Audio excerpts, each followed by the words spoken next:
الدهون عنصر من العناصر المهمة للجسم، لكن مش أي دهون تكون صحية وخلاص.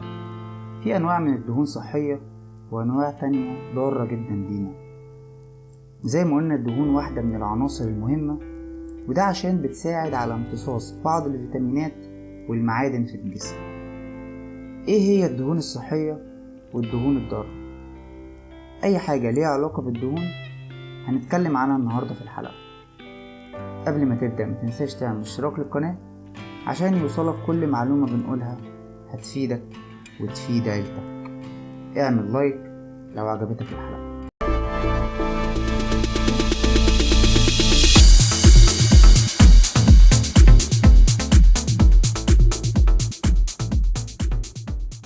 ايه هي الدهون الضارة؟ الدهون الضارة عبارة عن نوعين: دهون طبيعية أو مشبعة، والنوع التاني دهون صناعية. الدهون الطبيعية دي غالبا ما بتكون في أمعاء الحيوانات زي اللحوم الحمراء، وممكن كمان تكون في الأطعمة المصنعة من الحيوانات زي منتجات الألبان بأنواعها كلها. مسموح إن احنا ناكل الدهون دي بس بكمية متوازنة، عشان الكترة منها غلط جدا على الجسم. تاني نوع وهي الدهون الصناعية أو الترانس فاتس، ودي أخطر دهون على الجسم. بيتم إنتاجها وتصنيعها عن طريق إضافة الهيدروجين للزيوت النباتية عشان تكون صلبة أكتر ومدة صلاحيتها تزيد. يعني المصدر الأساسي ليها هي الدهون المهدرجة. وكمان إدارة الدواء والغذاء الأمريكية أو ال FDA قالت إن الزيوت دي لا يعترف بها آمنة للغذاء الإنسان تماما. في 2004 الدنمارك أول دولة تحد من الدهون الصناعية في جميع الأطعمة، وقللت نسبة الدهون والزيوت في الأكل ل 2%، وبلاد كتير قلدتها في 2011.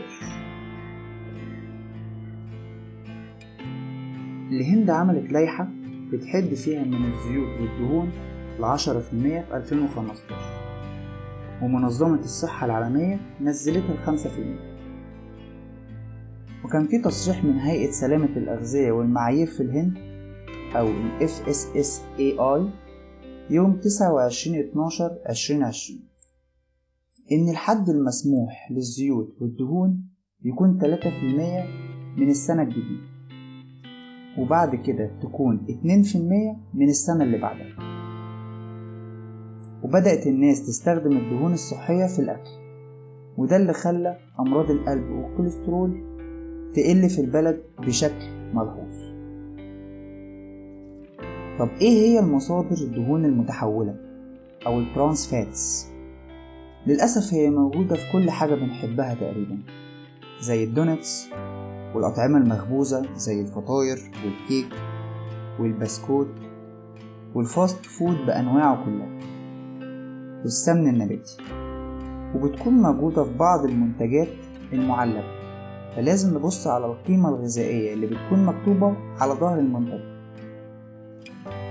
ونشوف فيها قد ايه دهون مهدرجة.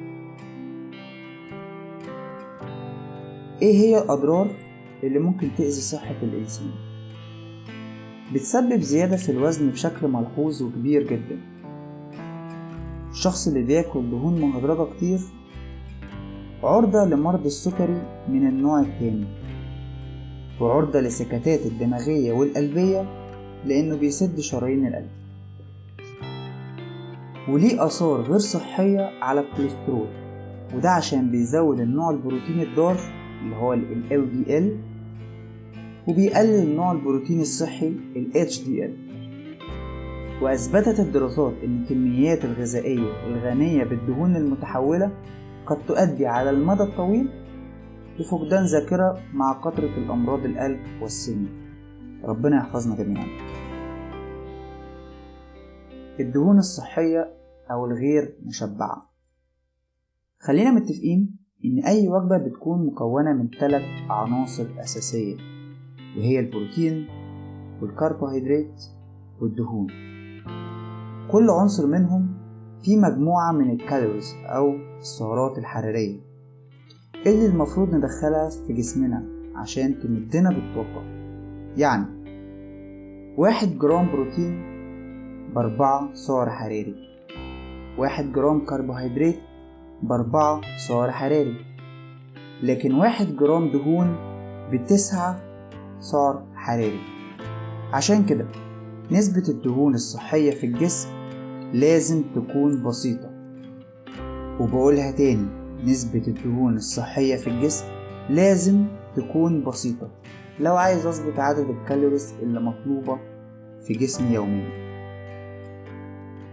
زي ما لازم أقلل الدهون في الجسم، برضو لازم ممنعهاش.